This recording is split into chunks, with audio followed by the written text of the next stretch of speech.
ॐ ब्रह्मानन्दं परं सुखदं केवलं ज्ञानमूर्तिं द्वन्द्वातीतं गगनसदृश्यं तत्त्वमस्यादिलक्ष्यम् एकं नित्यं विमलमचलं सर्वधी साक्षिभूतं भावातीतं त्रिगुणरहितं सद्गुरुं तं नमामि। ॐ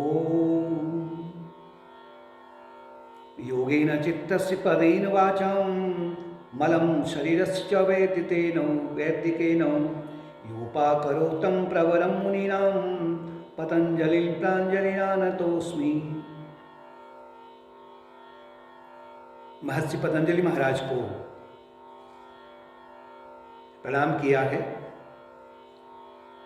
कि जिन्होंने संसार के हित के लिए, सामान्य हित नहीं है, भौतिक हित नहीं है, अपितु एक महान हित के लिए उन्होंने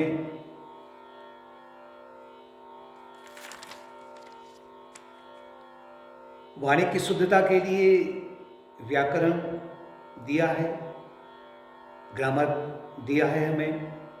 ये वो ग्रामर नहीं है कि लिटरेचर वाला ग्रामर नहीं है कि बड़े बड़े उलझने वाले शब्दों का प्रयोग किया जाए संस्कृत में या अंग्रेजी में या किसी भाषा में हो, बल्कि वाणी को कैसे सदुपयोग में लाएं, बोलने का कि उसमें मिठास हो, किसी को उस वाणी से कष्ट ना हो, उसमें हृदय की गहराई से निकलता हुआ प्रेम उमड़ रहा हो और निरंतर वाणी केवल परोपकार के लिए हो, तो उस वाणी के लिए उन्होंने व्याकरण जो हमारे सामने दिया है उसके लिए, शरीर की शुद्धता के लिए, शरीर के मैल के लिए औषधि के बारे में उन्होंने बताया है, और अंत में योग सूत्र के द्वारा, राजयोग सूत्र के द्वारा उन्होंने मन शुद्धि के लिए एक जो हमें प्रसाद के रूप में दिया है, उसके लिए हम पतंजलि महाराज के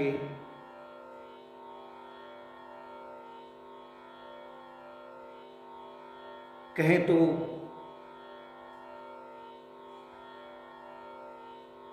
उसका हमें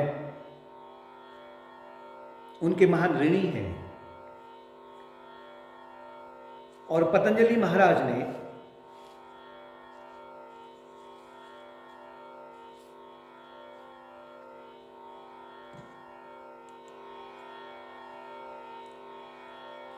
राजयोग सूत्र में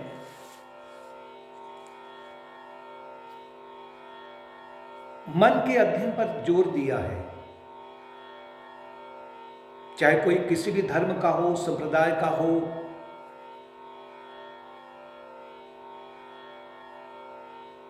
अगर कुछ लोग संकीर्ण मानसिकता वाले अगर धर्म के आधार पर अगर वो एक दूसरे के प्रतिद्वंदी हैं, तो फिर भी उनको अपने मन को नियंत्रण करने की आवश्यकता होती है। कोई ये नहीं चाहता कि मेरा मन अनियंत्रित रहे, वो चाहता है कि मेरा मन नियंत्रण में रहे। अब किसके नियंत्रण में रहे? इंद्रियों के नहीं, बल्कि मन उच्च स्वरूप के नियंत्रण में रहे।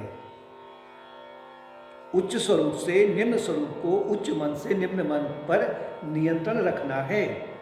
उसकी जो विधि बताई है वो पतंजलि महाराज ने अपने राजयोग सूत्र में दिया हुआ है, जिससे कि वो अपने मन की महान शक्ति को, महान ऊर्जा को प्रस्फुटित कर करके महान आश्चर्य कार्य को कर सके। वो महान आश्चर्य कार्य है कि उसे आत्मज्ञान की प्राप्ति हो जाए। साथ ही कुछ ऐसे हैं कि जो कहते हैं हम ईश्वर पर विश्वास नहीं करते हैं, हम नास्तिक हैं, अधार्मिक हैं, हम धर्म पर, किसी धर्म को हम नहीं मानते हैं। कोई बात नहीं, मत मानिए आप, लेकिन फिर भी वो ये चाहते हैं कि मेरे स्वस्थ शरीर में एक स्वस्थ मन की स्थिति हो, मेरा मन स्वस्थ रहे और मेरा शरीर भी स्वस्थ रहे, और मैं वाणी से भी लोगों के सामने अनुचित बातें न बोल सकूं या मैं वाणी का दुरुपयोग न कर सकूं। वाणी ऐसी बोलिए जामे आपा खोए, औरों को शीतल करे आपो शीतल होए। उस वाणी के लिए जो व्याकरण दिया है वो महर्षि पतंजलि महाराज ने दिया है।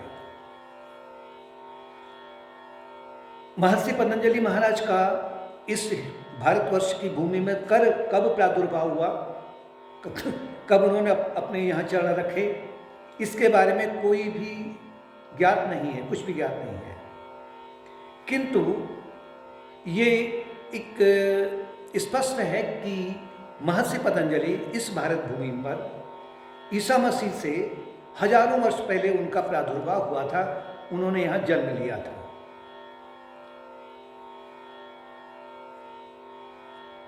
और उन्हीं महर्षि पतंजलि महाराज ने राजयोग सूत्र जो दिए हैं, राजयोग सूत्र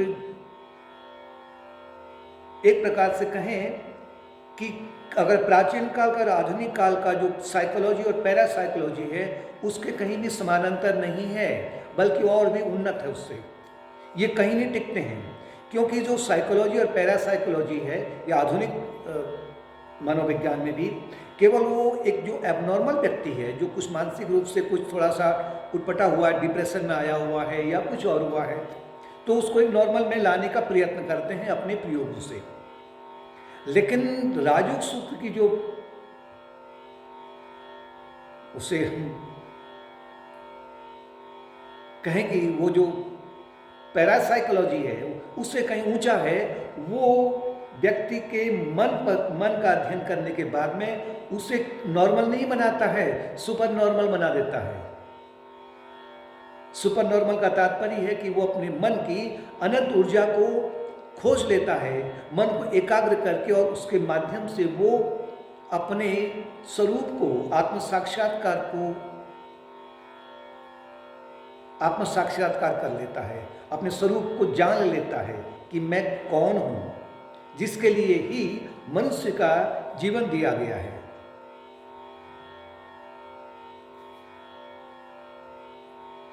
साथ ही प्राचीन ग्रीस में, पर्सिया में, अरबिया में, इजिप्ट में और भी जो अन्य सभ्यता, प्राचीन सभ्यताएं हैं, उन सभ्यताओं पर महर्षि पतंजलि का राजयोग सूत्र का बहुत अधिक प्रभाव पड़ा हुआ है।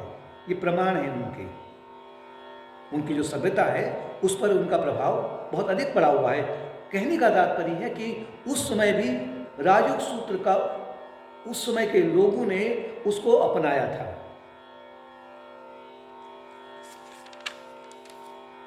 और राजयोग सूत्र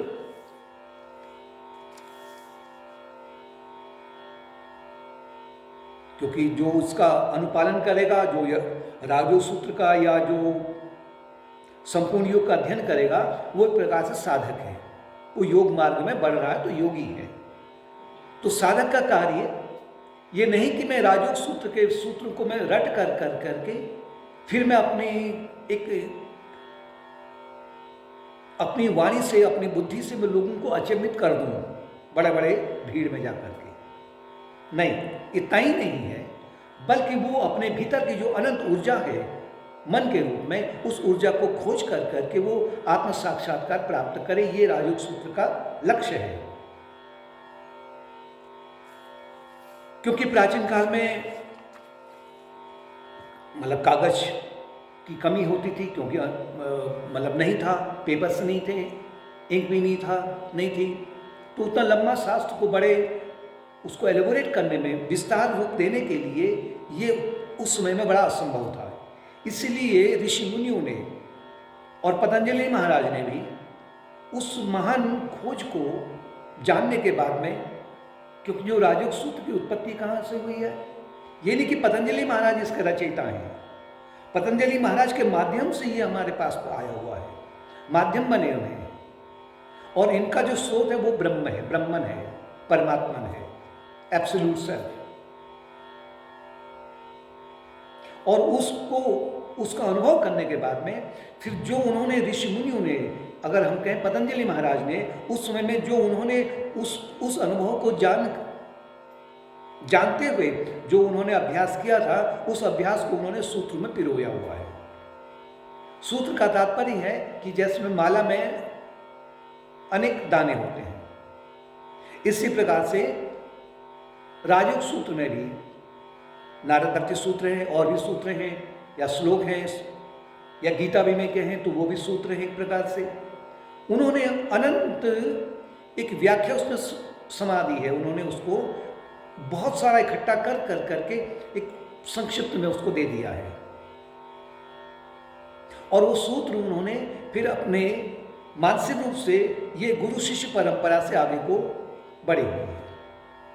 अगर हम सामान्यतया केवल हम राजयोग सूत्र बाजार से खरीद के ले आए, अभी तो आधुनिक काल में बहुत सारी पुस्तकें उपलब्ध हैं, मतलब प्रिंट है, इलेक्ट्रॉनिक प्रिंट भी आप अब उपलब्ध है। उन सूत्रों को अगर हम पढ़ लें, रट लें, और उनके अनुसार से थोड़ा सा हम अपने मन को नियंत्रण करने के लिए प्रयत्न करें, ये बहुत कठिन कार्य है। इसके लिए हमें उस गुरु की मतलब पतंजलि महाराज के समानांतर जो गुरु है, जिनको आत्मज्ञान हो चुका है, उन गुरुओं के मुखार बिंदु से, उनकी वाणी से हमें इनकी व्याख्या को जब सुनने का सौभाग्य प्राप्त होता है, तब इनका जो गूढ़ रहस्य है वो हमारे सामने पहुंच जाता है।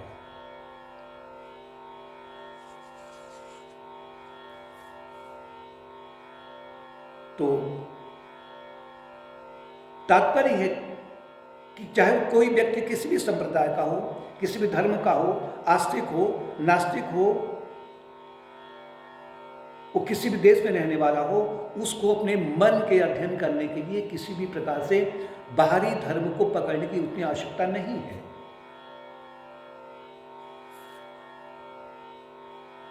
लेकिन कुछ संकीर्ण मानसिकता वाले प्राचीन काल से चले आ रहे हैं, वो अभी भी हैं और आएंगे भी, ऐसे आसुरी स्वभाव वाले, वो इसको, क्योंकि ये सब संस्कृत में दिया हुआ है, वो इनको केवल जो वेदांत की शिक्षा है, इनको केवल वो किसी विशेष धर्म संप्रदाय का समझते हुए इनके प्रति वो बड़ी सी अपने मन में कड़वाहट उत्पन्न करते हैं, कटुता उत्पन्न करते हैं, और जिससे और फिर वो अनेक प्रकार का उसमें तर्क वितर्क, मतलब तर्क वितर्क कहें, कुतर्क कहें, उनको ला करके वो इसको नकार देते हैं। लेकिन अगर यदि आप एक उद्देश्यपूर्ण जीवन जीना चाहते हैं, जीवन के लक्ष्य को पाना चाहते हैं, मन की अनंत ऊर्जा को जानना चाहते हैं, तो राजयोग सूत्र सभी लोगों के लिए, सभी धर्मों के लिए, सभी संप्रदाय के लिए, सभी आयु वर्ग के लिए, सभी जातियों के लिए है। जिसमें पहला सूत्र उनका है, इसको उन्होंने अलग अलग चरणों में बांटा हुआ है। समाधिपाद है, साधनापाद है, कैवल्यपाद है। तो पहला जो पाद है उसका नाम है समाधिपाद, कि कैसे साधक आरंभ से लेकर करके अंत में वो निर्विकल्प समाधि में पहुंच सके। निर्विकल्प समाधि में जाने के लिए उसे आरंभ से अपने प्रयास को बढ़ाना पड़ेगा, एक अनुशासन में अपने मन को ढालना पड़ेगा, अपने जीवन को ढालना पड़ेगा। पहला सूत्र है अथ योगानुशासनम, कि अब हम योग के अनुशासन में बढ़ने का प्रयत्न करते हैं। अथ का तात्पर्य, संस्कृत में अथ का तात्पर्य है, जो भी कहीं शुभ कार्य होता है तो अथ शब्द का उपयोग आता है। अथ तृतीय अध्याय हो, चतुर्थो अध्याय गीता में है, देवी सप्तशती में है, या कहीं भी है। अथ का तात्पर्य है कि कोई महान कार्य करने के लिए आगे बढ़ रहे हैं। योगानुशासनम, योग का तात्पर्य है, योग संस्कृत का शब्द है जिसका जो युज शब्द से बना हुआ है, युज धातु से बना हुआ है। युज का तात्पर्य है कि मिलन। ये मिलन सामान्य मिलन नहीं है, कोई यहाँ से आया कोई इधर से आया, दोनों गले मिल गए, वो मिलन नहीं है, भौतिक मिलन नहीं है। ये है जीवात्मा और परमात्मा का मिलन। जीवात्मा परमात्मा का मिलन ये भी प्रतीकात्मक है, केवल एक समझाने के दृष्टिकोण से, जबकि जीवात्मा परमात्मा में कोई अंतर नहीं है। किंतु जीवात्मा अपने आप को जैसे कि भूल चुका है, एक भ्रम, अज्ञान के कारण उससे भ्रम हो गया है। जैसे कि सागर की लहर को भ्रम हो गया है कि मैं सागर से पृथक हो गई हूँ। जीवात्मा सागर लहर है तो सागर परमात्मा है। पानी के घड़े में सूरज का जो बिंब बना हुआ है, उस बिंब को भ्रम हो गया है कि मैं सूरज से पृथक हो गया हूं। किसके कारण है? सब मन के कारण है। इन दोनों का मिलन, इन दोनों का जो पुनर्मिलन है, मिलन तो पहले से ही है, केवल बीच का जो भ्रांति है उस भ्रांति का बिछोह करना है, उस भ्रांति को मिटाना है। भ्रांति मिट गई तो मिलन अपने आप ही हो गया। तो युज का तात्पर्य है कि जीवात्मा और परमात्मा का मिलन।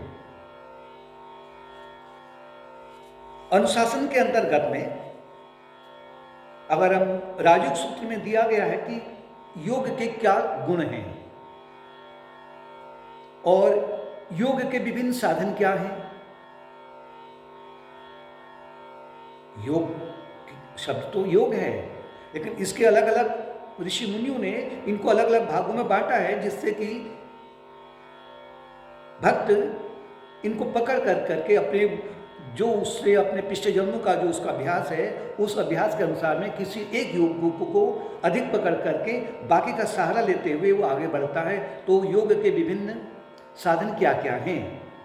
जैसे आपका ज्ञान योग हो गया, ध्यान योग हो गया, कर्म योग है, भक्ति योग है, कुंडलिनी योग है, हठ योग है, जप योग है, तंत्र योग है। तो उनके अलग अलग भाग कौन कौन से हैं? और तीसरा, उस योग को पाने के लिए मतलब परमात्मा मिलन से, मतलब आत्म साक्षात्कार के लिए कौन कौन से साधन हैं? और चौथा है कि फिर योग का जो अंतिम फल है वो फल क्या है और क्या उसका, और उस फल को चखने का अनुभव क्या होता है। क्योंकि राजयोग सूत्र में मन के अध्ययन पर जोर दिया गया है। Mind is the cause of bondage and release. मन एवं मनुष्याणाम कारणम बंध मोक्षयो। मन ही बंधन और मोक्ष का कारण है।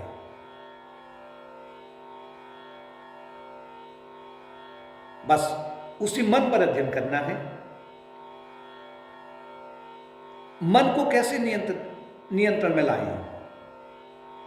अगर एक बार मन पर नियंत्रण करने की विधि समझ में आ गई तो फिर योगी या भक्त उस मन पर अपना अध्ययन करके, मतलब केवल एक शैक्षिक शिक्षा ही नहीं प्राप्त करते, बल्कि अपने व्यावहारिक जीवन में उसको प्रयोग में लाते हुए उस मन को वो अपने नियंत्रण करने का प्रयत्न करता है।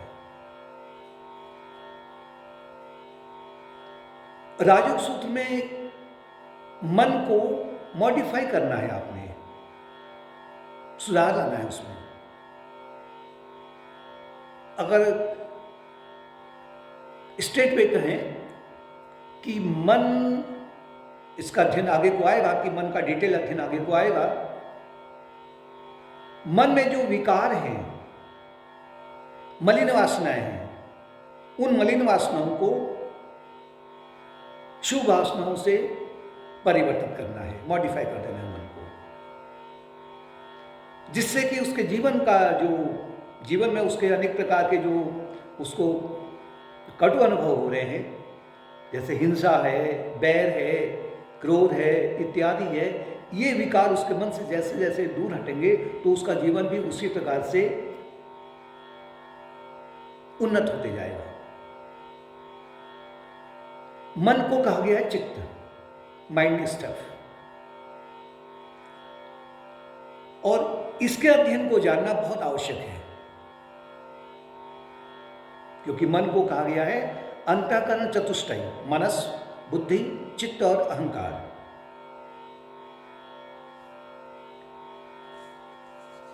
इसलिए मन को, जैसे मनस, बुद्धि, चित्त और अहंकार है, साथ ही मन भी तीन प्रकार का है, जैसे कि चेतन मन है, अवचेतन मन है और अचेतन मन है। वही पूरा का एक डिटेल स्टडी, एक विस्तार से जो अध्ययन है, वो पतंजलि महाराज ने उसको धीरे धीरे समझाया है।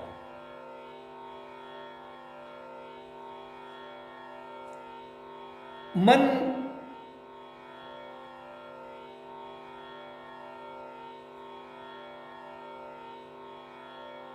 जो अचेतन मन है, अनकॉन्शियस माइंड है, उसमें अनंत जन्मों से संस्कार विद्यमान रहते हैं, मतलब कर्म वहां पर विद्यमान रहते हैं।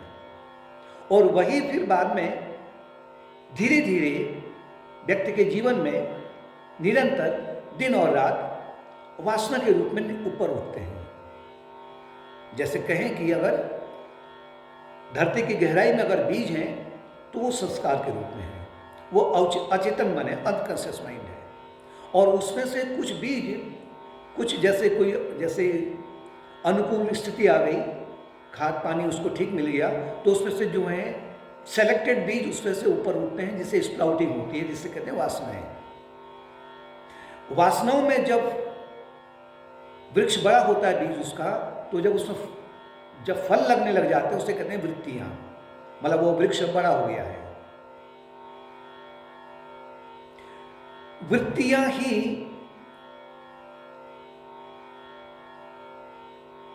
जो है ये चित्त से निकलती हैं, जिसे थॉट वेव्स कहते हैं अगर कहें तो। और इन्हीं वृत्तियों के कारण इनका जो मूल स्रोत कौन है, वो आपका अनकॉन्शियस माइंड है, चित्त है। और सबकॉन्शियस माइंड में या अवचेतन मन में वासना उत्पन्न होती हैं, मतलब सूक्ष्म कामना उत्पन्न होती हैं। और उसके बाद में वही कामनाओं को अगर रोका नहीं गया तो फिर बाद में वो वृत्ति का रूप ले लेती है। और वही वृत्ति निरंतर जीवात्मा को यही वृत्तियां उसको जन्म का अनुभव कराती हैं, उसे मृत्यु का अनुभव कराती हैं, पुनर्जन्म का अनुभव कराती हैं, दुख का अनुभव कराती हैं, सुख का अनुभव कराती हैं, निद्रा का अनुभव कराती हैं, स्वप्न का अनुभव कराती हैं, जागृत अवस्था का अनुभव कराती हैं। और जागृत अवस्था में जो अनेक प्रकार की परिस्थितियां हैं वो सब वृत्तियों के आधार पर है।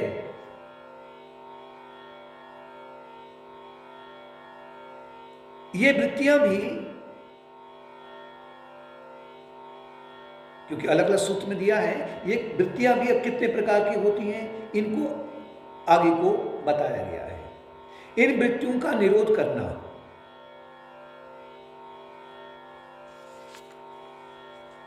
उसे कहते हैं योगश्चित्त वृत्ति निरोधा, जो दूसरा सूत्र है, योगश्चित्त वृत्ति निरोधा।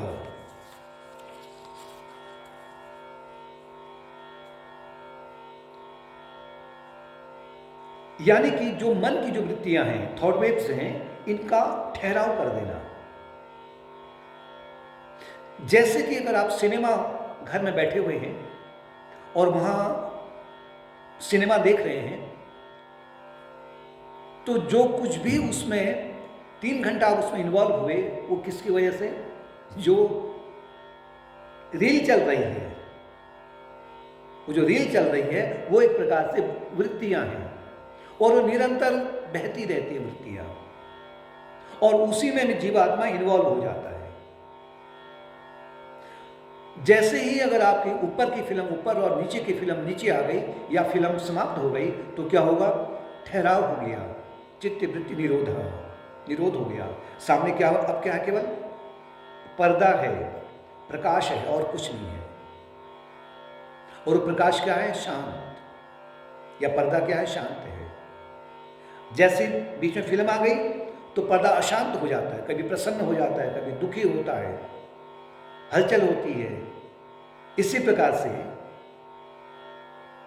वृत्तियां ही जीवात्मा को अनेक जन्मों से जन्म मृत्यु के चक्र में कहें कि एक प्रकार से उसका अनुभव करा रहे हैं। इसके लिए वृत्ति निरोध के लिए अब कह तो दिया कि पहले दूसरे सूत्र में कि योगस्य चित्त वृत्ति निरोधा, चित्त की वृत्तियों का निरोध ही योग है। तो कोई सामान्य प्रक्रिया होगी तो इसका मतलब अब इसे वृत्तियां रोक लेंगे, ये असंभव है। इसके लिए उन वृत्तियों को निरोध करने के लिए या उनका ठहराव करने के लिए हमें विभिन्न विधियां अपनानी पड़ेंगी, योग मार्ग को अपनाना पड़ेगा। योग मार्गों को अपनाने का तात्पर्य है कि हमें अपने जीवन में ज्ञान योग, भक्ति योग, कर्म योग,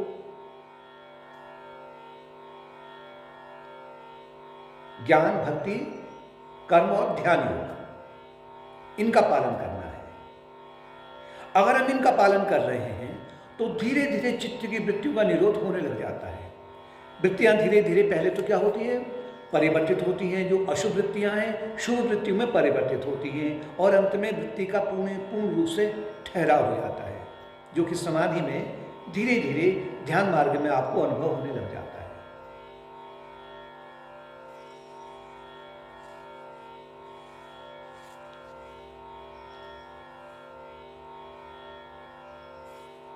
सूत्र 3 है, तदा दृष्टु स्वरूपे अवस्थानम।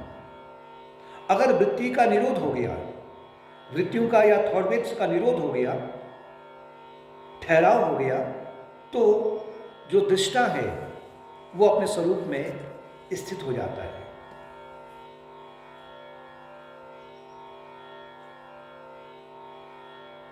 जैसे कि कोई व्यक्ति दर्पण अपने चेहरे को देखना चाहता है, तो वो चेहरा, अगर वो दर्पण हिल रहा है, उसमें मैल है, तो क्या होगा कि उसका जो मुख है उसमें वो ठीक से नहीं बन पाएगा, ठीक से नहीं आएगा और वो उद्विग्न हो जाएगा कि क्या हो रहा है, क्यों मैं अपने चेहरे को ठीक से इसमें देख नहीं पा रहा हूं। अब जो उसका हिलना है वो एक कह सकते हैं कि जो वृत्तियों के कारण है, उसमें शेकिंग जो हो रही है, वृत्तियों के कारण वो शेकिंग जो हो रही है, अगर वो उसका रुक जाए तो क्या होगा कि वो अपने एक जो सच दर्पण है, ठहराव हुआ वाला दर्पण है, उस पर अपने वो चेहरे को अब देख सकता है। और जहाँ से उसने देख लिया है तो फिर उसको अब उसकी कोई आवश्यकता, दर्पण की आवश्यकता नहीं होती है। इसी प्रकार से व्यक्ति भी जब अपने मूल स्वरूप को निर्मल चित्त के रूपी दर्पण में उसको देख लेता है, अनुभव कर लेता है, तो फिर उसे अब इस मन की भ्रांति का कोई भी उसके लिए मन की कोई भी आवश्यकता उसके लिए नहीं रह जाती है, क्योंकि उसने मन का ठहराव कर लिया है। मन को ठहराव करना ही चित्त जो है अब चित्त में परिवर्तित हो जाता है। चित्त और चित्त का तात्पर्य है माइंड स्टफ, जिसमें अनेक प्रकार के संस्कार हैं या वृत्तियों से बना हुआ है। और चित्त का तात्पर्य है कि जो वृत्तियां हैं वो हट गई हैं और वो प्योर कॉन्शियसनेस में आ चुका है, अपने मूल स्वरूप में आ चुका है। चित्त अब चित्त में, परम चैतन्य में, अपने स्वरूप में स्थित हो चुका है, जिसे कहते हैं इस स्थित प्रज्ञ। सूत्र 4, वृत्ति सारूप्य मित्रत्र। और अन्य समय में अगर हमने वृत्तियों का ठहराव कर लिया, चित्त की वृत्तियों का निरोध कर लिया, तो उस मन रूपी दर्पण में अपने स्वरूप को देख लेते हैं, तो वो उससे का मन की आवश्यकता नहीं होती है। और दूसरी ओर जो दृष्टा है वो वृत्तियों से आइडेंटिफाई हो जाता है, उसका सारूप्य बन जाता है।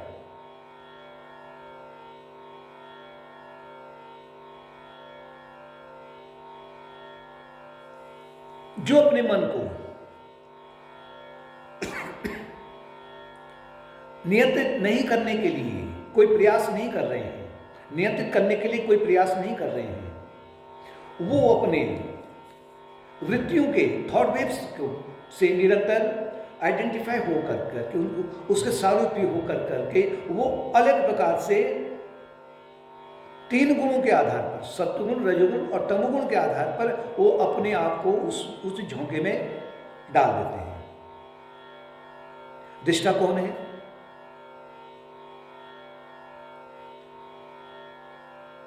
सिनेमा का जो पर्दा है वो दृष्टा है, या प्रकाश कहें, जो पीछे प्रोजेक्टर में जो प्रकाश निकल रहा है वो दृष्टा है, या सूरज आकाश में केवल दृष्टा है, विटनेस है, केवल दृष्टा मात्र है।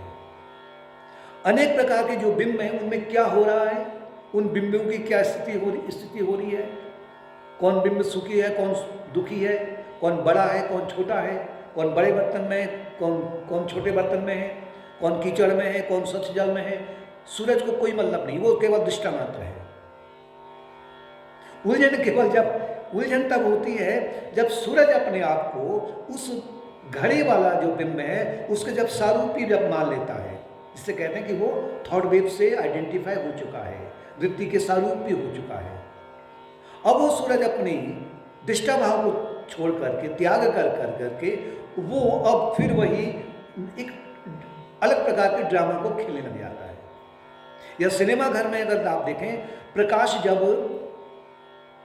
जो फिल्म है उस क्षण के जब पर्दे पर आता है तो वो प्रकाश के प्रकार से कभी नाचता है, कभी कूदता है, कभी रोता है, कभी धोता है। तो पर्दा और प्रकाश क्या है कि वो उसके सारूप्य बन जाते हैं और वो एक पूरा एक लाइफ स्टाइल बन जाती है। इसमें वर्तमान भी बन रहा है, भूत भी बन रहा है और भविष्य काल भी बन रहा है। फिल्म हटी मतलब मृत्यु का निरोध हुआ, कोई न वर्तमान है, कोई भूत है, न कोई भविष्य है, केवल प्रकाश है या पर्दा है, दृष्टा है केवल। ये तो स्थिति है कि जो अपने मन को नियंत्रण करने की ओर लगे हुए हैं और उन्हें ये फल की प्राप्ति होगी। लेकिन दूसरी ओर जो अपने मन को नियंत्रित नहीं कर रहे हैं, इस मार्ग को नहीं पकड़ने का प्रयत्न करते हैं, तो वो अपने चित्त की वृत्तियों के सारूपी होकर के, उनसे आइडेंटिफाई होकर करके वो रजोगुण और तमोगुण और सत्वगुण के आधार पर वो फिर अनेक प्रकार के नाटक में उलझ जाते हैं। क्योंकि जो वृत्तियां हैं वो सत्वगुण, रजोगुण और तमोगुण के आधार पर बनी हुई हैं। सत्वगुण में जब मन में जब सत्वगुण की वृत्ति उत्पन्न होती है, अर्थात जब वृत्तियां शुद्ध होती हैं, तो उस समय में वो शांत हो जाता है, मन निर्मल, उस समय में वो उससे बड़ा एक आनंद की अनुभूति होती है। लेकिन जब रजोगुण रूपी वृत्ति उत्पन्न होती है तो उसका मन अधीर हो जाता है, उद्विग्न हो जाता है, विच्छिन्न हो जाता है, चंचल हो जाता है। अब क्या करूं, कैसे जाऊं?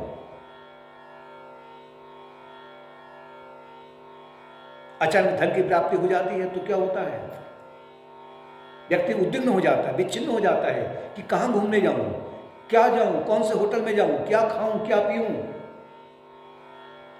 ये सब जो पहचान है वो रजोगुणी वृत्ति की पहचान है। जब तमोगुणी वृत्ति उत्पन्न होती है, वृत्तियां कहां से हैं, उसके चित्त की गहराई में है। जब तमोगुणी वृत्ति की उत्पत्ति होती है उस समय में वो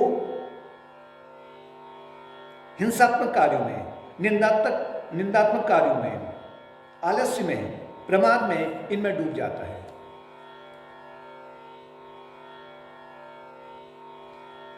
लेकिन जो योगी है, जो उन्नत योगी है और जो पूर्ण योगी है, जिसने अपने मन को पूर्णतया निरुद्ध कर लिया है, जिसने समस्त वृत्तियों का निरोध कर लिया है, वो इनसे, इस मूड से, मतलब सत्वगुणी, रजोगुणी और तमोगुणी जो मूड मन में उत्पन्न होता है, इनसे वो असंग रहता है।